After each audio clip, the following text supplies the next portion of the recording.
Internet. Welcome to Game Theory, the show that's always a bloody good time. Today, we have a few massive announcements before we get to the episode, so please skip to here if you're not interested in them, but I don't think you should do that because these aren't things you're gonna wanna miss. First, and most importantly, mark your calendars because on Tuesday, December 1st, right here on this channel, I am unveiling our biggest project ever. And I don't take that lightly. The Game Theory $1 Million Challenge. It's an all-day live stream to benefit St. Jude Children's Research Hospital and their fight to end childhood cancer. This show, I cannot express to you how massive it is. Like, I know that we did a St. Jude live stream last year and we were successfully able to raise $1.3 million, which was incredible, but this year's show is like 10 times that size. And honestly, the reason for it is, I don't know about you, but I've been missing a sense of normalcy in 2020. And so for this show, I've really tried to pull out all the stops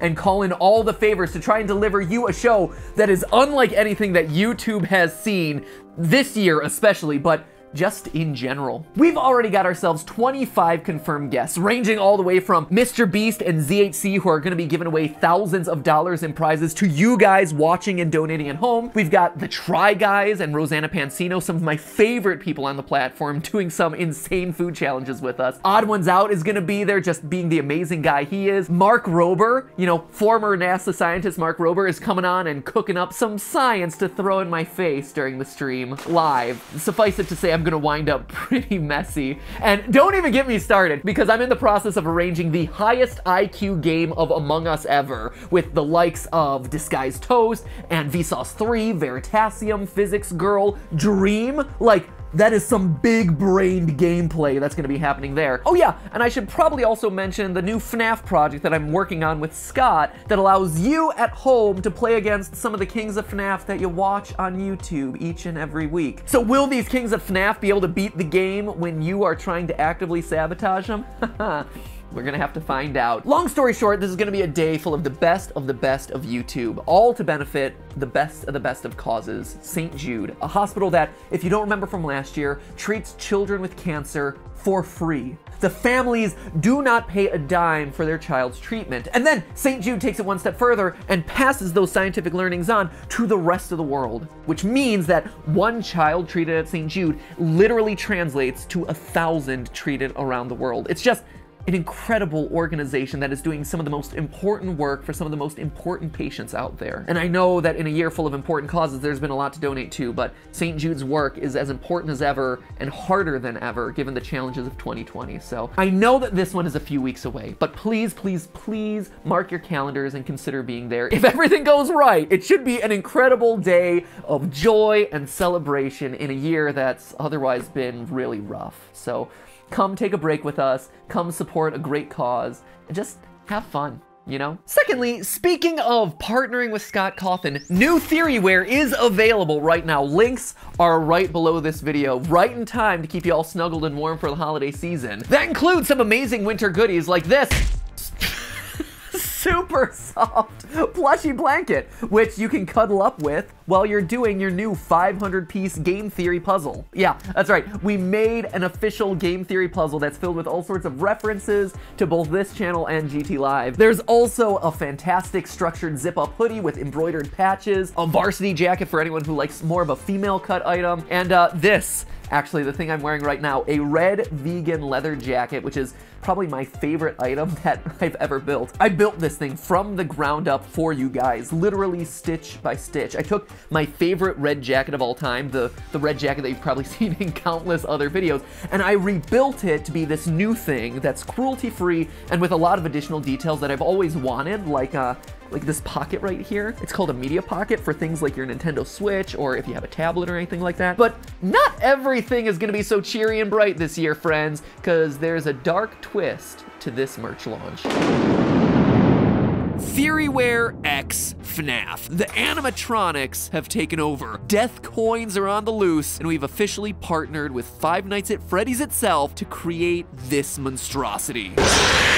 The first official joint game theory and FNAF project ever. It's not every day that you get an ugly Christmas sweater with pizza detailing. Grab it now before it grabs you. I'm also really proud of this hoodie I helped to create based off of everyone's favorite low-paying security guard position at your local pizzeria. So may your days be merry and bright, and may your nights be scary and full of fright. Anyway, like I said, links for all of that stuff is down below this video. So, as you might be able to tell, between planning the live stream and working on the merch, there has been a lot going on. And in the middle of it all, more FNAF. FNAF Security Breach got its first trailer out during a PlayStation 5 announcement event, and man, does this new game look incredible. Gregory, your friends are worried about you. Long gone are the days of just looking at static-filled still image camera feeds, my friends. And before we move on, can I just say how cool it is to see an indie franchise started by one man working at Dollar General rise to the point that it's now getting a spotlight alongside time-honored franchises like Final Fantasy and God of War. And not only getting spotlit alongside them, getting more views than nearly everything else in that showcase. That's awesome. Well done, Scott. Really, really well deserved. Now, based on the trailer, it looks like we'll be trapped inside of a Freddy Fazbear's Pizzaplex, playing a life-or-death game of hide-and-seek against a killer. And it's that killer, Vanny, that I really want to dive into today. She's teased twice in the trailer, once via a bunny-shaped shadow in the opening sequence, and again as the final jump scare. Now, we've suspected for a while that she's coming, via teaser images on Scott's website, merch leaks, Easter eggs hidden throughout FNAF VR, all things that I've covered before in past theories. But the thing I wanted to look closer at today is her backstory and her relationship to Glitchtrap. Because even though this game hasn't come out yet, and we honestly don't know when it's coming out, we do already know a ton about this new character. In fact, true to Scott's style of storytelling, we probably won't get that much of a backstory for Vanny in this new game. I don't know if you've noticed this about Scott's games, but important story bits tend to happen around the games rather than in the games. Let me explain with an example. In Sister Location, we end with Baby being a part of Ennard, and if you get the super secret ending, you see that she gets puked up into a sewer. Fast forward to FNAF 6, and they're suddenly two separate entities again, Scrap Baby and Molten Freddy. To 99.9% of the players, you would have no idea how or why that would have happened. And I can't blame them, because the only way you would know that Baby got voted out of the Ennard tribe was via the source code on Scott's website, as well as a separate standalone site, FNAFworld.com. Just goes to show that when you're talking about FNAF, the game never really stops. And the thing is, I think Vanny is already getting treated this same way. The information about her, what is now getting her to kill, the big twist reveal about Vanny's true nature has already been laid out for us, if you're paying attention to all parts of the FNAF universe. So if, unlike me, you don't have time to keep track of the 12 games, 9 books, dozens of ports, hundreds of toys, and a moon-faced animatronic and a pizza tree, well, that's why I'm here. Because all the pieces are out there in place for us, and now we're gonna be putting them back together to understand the true backstory of Vanny, the Killer Bunny, Purple Guy 2.0, before Security Breach comes out. Recently, the game FNAF Help Wanted got itself a mobile port. Big whoop, right? We've already seen this game 2 other times before, once in VR and again in a flat console port. Don't get me wrong, love this game, probably my favorite game of the franchise, but still, Scott, you ain't getting me to buy this for a 3rd time. He totally got me to buy it a 3rd time. So because this is a mobile port, a lot of the game has been stripped away. Gone is the intro sequence, gone are some of the game modes, but most notably gone are the hidden cassette tapes that tell the story of Help Wanted's failed development. Now, if you remember back to a year ago, collecting all 16 of those hidden tapes in the original game inadvertently assembled our latest villain, Glitchtrap, piece by piece, and once fully together, he was able to capture us in the game and presumably escape back out into the real world. That's all gone now in the mobile version. In its place, though, maybe something better. Immediately upon opening up the game, it becomes clear that this mobile port is more broken than FNAF World 1.0. Got textures glitching out in both the main hub and in the various minigames. Now, obviously, these are intentional effects, and by zooming in and tapping on them repeatedly, honestly, I can't say exactly what I did to do it. I just was there a long time pounding away at my screen. The screen eventually fades to black, and suddenly you're presented with everyone's favorite favorite part of the series, an 8-bit minigame with rudimentary gameplay steeped in symbolic lore. Okay, it's actually more like 16-bit at this point, but still. We're told that this game is called Princess Quest, with you playing as a little girl lighting torches to unlock doors and running away from glitching bunny people. Glitching bunnies, you say? After making your way through a ruined castle and cemetery, you eventually unlock a long corridor that leads to a final lantern and, no points if you guessed it, Glitch Trap himself. The screen goes dark and suddenly you're taken back to the game's main hub. Now, this seems fairly self-explanatory, right? It's a reference to Glitch Trap in a game that had to eliminate him due to size constraints. But it's the details here that really matter. Not counting the torches in front of the 6 gravestones, which are very clearly references to the original 5 missing children plus the child who possesses the puppet, there are 16 torches in total for the princess to light. This isn't a coincidence. It perfectly lines up with the 16 cassette tapes that you had to collect in the original Help Wanted in order to release Glitch Trap. In fact, Glitch Trap only appears once the 16th one is lit, further cementing that connection. But where things get really interesting is when you decode what Glitch Trap is saying. As the game ends, there's clearly a dialogue box along the bottom containing weird glitching text, but you'll notice that the patterns aren't random. Some shapes actually repeat themselves. These right here and these right here. It's actually a letter substitution code that spells out everyone's favorite phrase from the game, I always come back. And taking it all one step further, we can actually extract the audio from this moment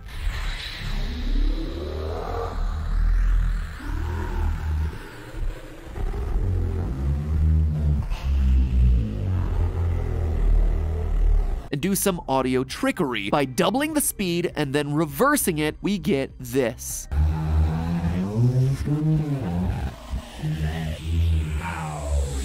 I always come back, let me out. So in essence, Princess Quest is showing us a recreation of the events from the original Help Wanted. This does a couple of things for us. First, it basically proves 100% that this is, in fact, William Afton's spirit and not some sort of AI or code meant to replicate him. It is him through and through. Dude wasn't lying when he said he always comes back. He's got more lives than Jason Voorhees. He's also got himself a solid understanding of brand consistency. Afton always comes back. Secondly, though, what Princess Quest is doing is confirming for us the origin story of our new killer, Vanessa. In the original game, the fate of Tape Girl was unclear because she sometimes encouraged us to collect the tapes and sometimes didn't. But here we get clarity on the whole story. Vanny is the princess with the lantern. She collects all the tapes, pieces, whatever, and gets taken over by Glitch Trap. This all confirms what we were speculating about before with Vanny in a previous theory from a year ago, that a young woman named Vanessa, Vanny for short, would be taken over by Afton to kill in his name, brainwashed or partially controlled by a spirit living inside of her. Yes, I hear you. I know. No. There's no miscommunication. There's also a similar conversation currently hidden in the source code of Scott's website, except here you see both sides of the conversation. Stay the course. I will. Focus on my voice. I will. Don't let anyone lead you astray. I won't. Have you selected one? I have. The one that seems to be selected is Gregory from the new game's trailer. Gregory, be still. I think she's found us. So, is that it? Just a recap of a lot of information we already knew? Are we just left to speculate about the rest until Security Breach finally comes out? Well, no. You see, in the last year, there's been one final source of information about Vanny, and it's a big one. A game that I've largely ignored up until now, FNAF's augmented reality game, Special Delivery. If you haven't heard about this one, basically the concept is that animatronics get shipped to your home so you'll have yourself some new friends. Because let's be honest, fighting for your life against a malfunctioning robot is probably still better than trying to hold a normal conversation with a living, breathing human being. I think I've been dancing around this one just because the possible canonicity of characters like Shamrock Freddy, Liberty Chica, and Clown Springtrap makes me have a nervous breakdown. But questionable lore implications of flamethrower bear endo aside, this game has been seeding us more info over the entire last year about the history of Vanny and Glitch Trap, and it requires us to do one of the scariest tasks any FNAF game has ever required: reading emails. You see, the game will occasionally share you on emails that aren't intended for your eyes. On one side, we have ourselves the story of a company working on behalf of Fazbear Entertainment to disassemble old animatronics and scan their circuit boards into their computer system. And just like Tape Girl warned us about back in FNAF VR, this causes a virus to spread through the system. Quote from those emails, "Turns out that wasn't a glitch. We released a virus when we scanned that last circuit board. It's spreading really fast. We're gonna need all hands on deck." New email. "Hey Jim, just checking in. I emailed you earlier this week about a virus caused by one of your circuit boards, which is currently spreading throughout our system and causing serious problems. Please contact me ASAP. Thanks, best, Steve." So that is our Glitch Trap origin story. And to me, it's especially interesting because I think it helps explain something that dates all the way back to FNAF 3. Recently in the series, we've learned that the FNAF games are canon in the games. Now, that's a really confusing sentence, so let me explain. In both FNAF VR and the Fazbear Frights books, it's confirmed that the urban legends about murders happening at Freddy's restaurants are mainstream enough to have gotten some video game spin-offs. Not necessarily the FNAF games that we know, and certainly not FNAF World, since everyone, including Scott, wants to forget that one, but games inspired by the legends of the pizzeria. In FNAF VR, in fact, we're told that they were made by Fazbear Entertainment as a cover-up. Fazbear Entertainment hired the game developer. Those indie games were designed to conceal and make light of what happened. This isn't just an attempt to rebrand. It's an elaborate cover-up. And looking back on it, I believe that we've seen those games. I think we've played those games. They're the 8-bit minigames from FNAF 3, Mangle's Quest, BB's Air Adventure, Chica's Party, and Stage 01. Heck, they might even include the Take Cake, Give Gifts, etc. minigames from FNAF 2. Those are the games being referenced in the games. I mean, they even have those sorts of cheesy titles that would come with cheap Atari-style games of that era. And how do we know all of this, and why am I talking about it now? Because of Glitch Trap. It's easy to forget, but the last minigame that you have to play in FNAF 3 features a glitched out bunny hopping, I didn't even mean to put the pun there, hopping between the various minigames. This is the first appearance of Glitch Trap. It's Afton's spirit trapped inside the circuit boards of these retro games looking for an escape. An escape that doesn't actually get realized until he's scanned into a new modern computer system meant to produce FNAF VR. Now, admittedly, this is a bit confusing when it comes to the timeline. We know Freddy Fazbear's Pizza was founded in 1983, as we see from the VR coins in Help Wanted. In FNAF 1, Phone Guy tells us that the animatronics have been around for 20 years. That puts FNAF 1 in 2003, not 1993 like I previously thought. And based on the official description for FNAF 3, Fazbear's Fright and the discovery of Springtrap all happened 30 years after the closure of Freddy's, making that one roughly 2033. Now, we have no idea when and how Afton got a piece of his soul into the circuit boards, probably via his extreme agony at getting spring-locked. But if this company is literally opening animatronic suits sent from Fazbear Entertainment and scanning the boards as implied by the emails, are we assuming that they opened up the Springtrap suit, completely ignored the dead body inside, and scanned it? Just doesn't seem likely to me. Is Fazbear Entertainment rescuing the board after he was burned to death in FNAF 6? It's just odd. This is why I don't like to talk timeline with this series anymore. To me, the simplest solution here is that William Afton's soul is just in multiple places at once, split like a Harry Potter Horcrux, only instead of swords and scars, he's split between suits and circuit boards. And one of those iterations is Glitch Trap, stuck in the various games' codes until he's eventually released. But reminding all the way back to FNAF Special Delivery, there's a separate and related story happening in the secret inbox between Lewis and his fellow employee, Ness. Ness as in Vanessa. It's Vanny again, my friends. Here we see a series of emails where Ness is acting weird and Lewis, the IT guy, is honestly acting weirder because he's creeping on Ness. Here's a few highlights from these emails. Hey Ness, it's no big deal, but I wanted to reach out off the radar and remind you about the company policy about personal internet usage. Certain words and phrases trigger red flag reports, so your last order got automatically sent to me. Basically anything mentioning torture is gonna raise the the alarm. If you have any questions about the policy, let me know. We could even get coffee or something and go over all the words to avoid. And now I've raised my own red flag. Good thing I'm the one who gets the notification. Smiley, Lewis. Hey Ness, I wanted to see if you're doing okay. I appreciate your taking my advice about red flag search terms. If I thought I'd have to file an incident report on you, I think I'd just have to quit instead. I was a little worried maybe something is going on with you. One day you're researching flowers and the migration pattern of bees. Fascinating, right? And the next day you type in, how far can a human being be cut in half before losing consciousness? I figured maybe you're writing a screenplay or something. Always here if you need me, Lewis. Hey, Ness. So the word compliance by itself isn't gonna set off any red flags, but the sentence, how to induce compliance in human subjects and how to induce self-compliance did actually get my attention. I think the answer might involve chocolate chip cookies. Always works for me. I also thought it was strange that these were immediately followed by searches that couldn't possibly have any relevant answers for you. Did you search for help by itself? Anyway, my offer still stands if you want to go over the company policy. I'm free any day after work. We could grab dinner or